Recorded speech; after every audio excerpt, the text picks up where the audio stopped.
Hi everyone. I thought I would go ahead and do a quick video, and this is not going to be long, but I was out here in the greenhouse planting some more of my propagated leaves in another tray, and I remembered something that I didn't really talk about in the last video, and I wanted to talk about it, and I also want to do my giveaway. But if you look at this tray, you're going to see some little sprinkles of these granules, and I didn't talk about this before, but it is actually pretty common for mealybugs to get on your propagated leaves. And I don't know why they like propagated leaves so much, but it seems like when you just throw a bunch of leaves somewhere and they start growing, they get mealybugs a lot easier than other things. And so what I do when I replant them, I inspect them really good, but if I see anything, I actually just spray it down with alcohol or throw it out if I really don't like it. But in my trays, I try to sprinkle these systemic granules, and I didn't talk about this, but I want to show you what I use.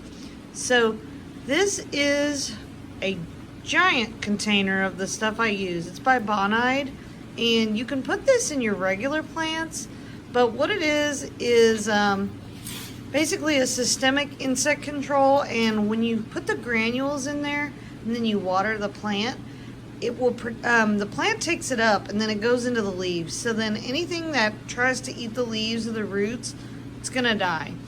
And one thing you need to know about this stuff is that it will kill beneficial insects as well. But if you're in a greenhouse like me and you don't have a bunch of butterflies and things roaming around, you're fine. Now, they do make this for house plants. This is not the one that says that, but I've used the one that says house plants.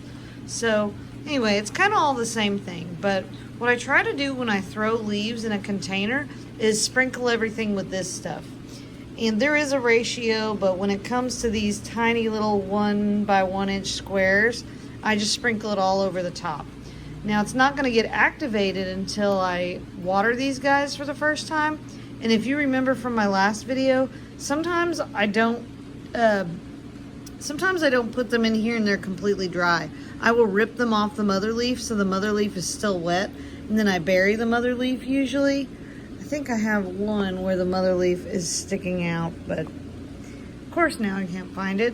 So anyway, I want to tell you about the systemic granules, because once you get mealybugs, it is so hard to get rid of, and everyone talks about spraying with alcohol and getting the mealybugs off with some Q-tips and just getting them off by hand. But what I've found that's the most effective is just using this stuff, because you can take them off as much as you want, but if you don't kill them in the roots, or you don't kill every single one of them, and you don't kill the eggs, they're gonna come back.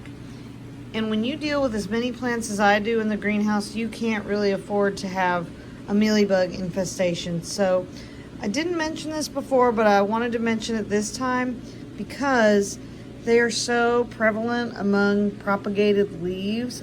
I think it's just because they're fresh, they're new, they have a lot of nutrients still growing in them.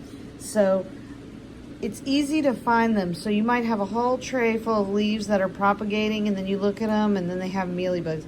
That's not a mealybug, that's actually another sprout on that one. But anyway, I want to tell you about the systemic granules. I got it on Amazon, but I'm sure you can get it at some different stores. So I sprinkle this in everything, and what I like to do every 8 weeks, because that's how long it says it'll last, I like to go through with every plant in the greenhouse and put this in the pot. And then the next time I water it, I know it's activated. But what was getting really annoying was having to put this in the pots of all of my echeverias. And if you guys know, some of my echeverias take up almost the whole pot. So if you need to put some granules and stuff like this, it's kind of hard to get underneath it.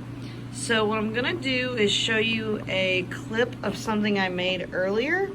And I did this for my local succulent and cacti group, and I posted it there, but I'm gonna go ahead and edit it into this one because I made a little apparatus and it works so good. And then later I decided it worked so well, I wanted to make one out of plastic, so I went ahead and did that.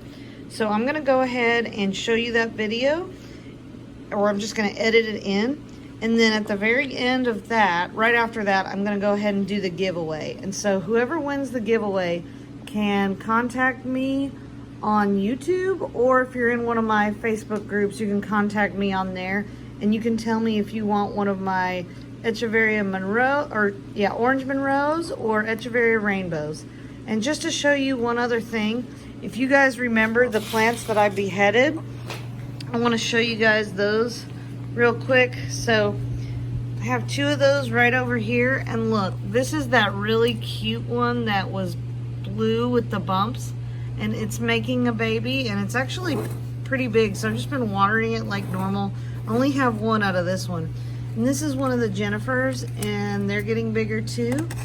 And then I will go over to the other one if I can, and if I can't find it, then I'll just go ahead and cut to the little apparatus I made. So give me 1 second. Alright, so here's the other Jennifer, and it still only has one plant, but it's looking really cute. So I have it over here. This is kind of my, not really hospital area, but basically plants that I want to keep a better eye on. If you look over here, these are, this was a raindrops that I beheaded. It's doing well. I've got a couple things that I've chopped the top off of, like this Imbricata X. And then, what else do I have here? I have a Rosanna that is recovering. This is a Galaxy Blue that I beheaded. I have a beheaded Topsy-Turvy, which has so many plants coming off of it, I don't really know what to do, but I'm just going to leave it alone. Here's a Nodulosa that's beheaded. I have a Dick's Pink up there. It's kind of hard to see, but just some different beheaded plants. Oh, there's a Pearl von Nuremberg. But I wanted to show you this real quick. And this actually, I wish you could see this better, but this is a Cass hybrid I beheaded. They're getting really big, so I need to transfer them pretty soon to another pot. So anyway, guys, now I'm going to go ahead and go to the giveaway. So, or no, not the giveaway. Sorry, I'm going to go to the apparatus I made and then the giveaway. So keep watching. Thank you, guys.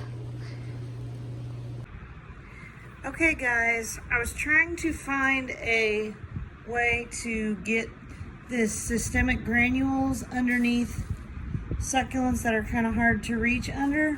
So I made this funnel out of a envelope, manila envelope, and I know that this size needs about a teaspoon.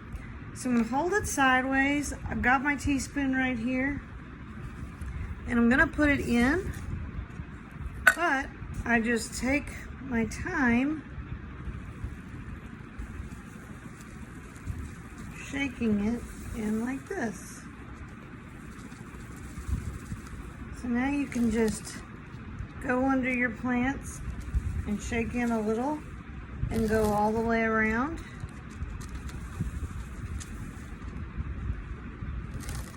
Until the funnel is empty.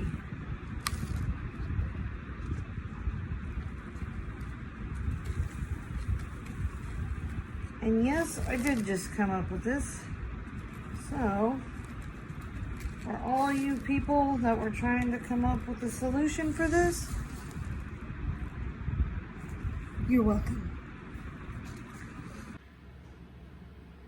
Okay, everybody, I'm on this website where I've entered in everyone's name who has commented on my last video, and I'm gonna do the drawing.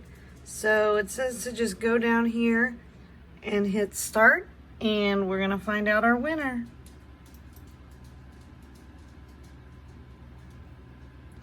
Winner is Frankie Taylor. So comment or contact me if you're on my Facebook page. I think I know who you are, but I'm going to let you know that you're the winner and then get you your prize.